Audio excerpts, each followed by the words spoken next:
One of the main purposes of Tanya is giving people the joy of serving God in the way that was designed for their spiritual standing. Meaning, yearning to be holier than thou causes a lot of suffering and misery, right? If I think I can never really serve God because I'm not a tzaddik and I have these inappropriate desires and these negative thoughts, that's not holy. That's actually just making me sad, which is going to lead me to sin and farther away from serving God in an authentic way.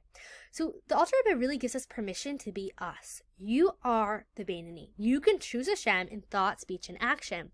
Meaning, when the thought pops into your head about an inappropriate desire, a negative thought, that's not you. Hashem is sending that into your space so that you have the opportunity to do this mitzvah of don't follow after your heart and your eyes lest you go astray. It's an opportunity to ignore that thought, to not identify with it.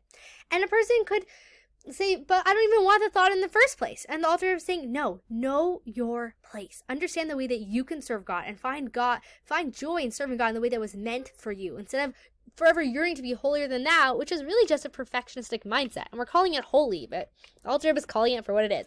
It's perfectionism, and it's not knowing one's place. True joy comes from serving God in the way that's really within my control. So question, why would having forbidden desires and inappropriate thoughts cause a person's sadness? And the answer the Alter Rebbe says very bluntly is an inflated ego. And bluntly, but lovingly. Not knowing one's place. When a person ponders how tzaddikim, they don't even have these thoughts. They don't even struggle with these things. It makes them depressed. Why? Because they don't know their place. They don't know that I have my unique way of serving God.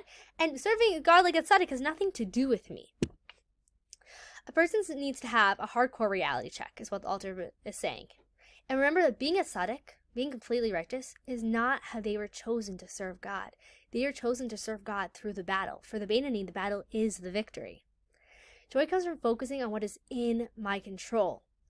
And the Alter Rebbe says a more realistic expectation would be if only one would be a Beinoni and not be Rasha for even a moment the whole of their life. Meaning just choosing God in thought, speech, and action. That is a tremendous accomplishment. Let me work with what's in my ability versus having this perfectionistic mindset of I shouldn't even have the challenge. It's really just shaming the challenge and therefore shaming myself versus saying, no, this is a challenge from God and I can serve God right here, right now, in this moment. A Beinoni's mission is to do spiritual push-ups, to divert the mind completely from them, these negative thoughts, dismiss each inappropriate thought vigorously with two hands.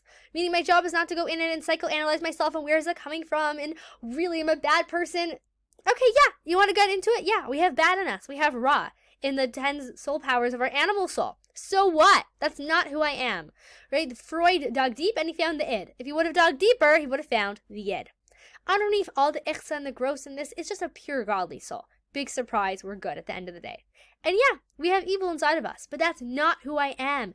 And identifying with the thoughts and the desires and the whims that come up from the animal soul to our minds, it's just going to make me feel bad about myself, and it's untrue. Because in truth, those thoughts are not mine, right? They're just popped into my mind. The only reason they're there is for me to ignore them, to disidentify with them, and stay on the mission. And so spiritual push-ups are taking your two hands and saying, you're not even wrestling with the thoughts. You're just not letting it be in your space any longer. And so really, I see them as, right? Alter Rebbe says, push them away with two hands. So we're doing push-ups all day long. And every day we're getting stronger. Every day we're getting more buff in it. And we're getting more confident in ourselves that this is not me. I do not need to feel like a bad person. One of my favorite activities is catching myself, thinking a thought, and be like, oh my God, what's wrong with me? I'm such a fake. Like, who do I think I am? Wait a second. The sin is when I'm identifying with the thought. Not the thought. The thought is not mine. I have a mitzvah. Push it away. And like, wow, I can actually feel good about myself that I had the self-control to choose God by pushing away those thoughts and not identifying with them.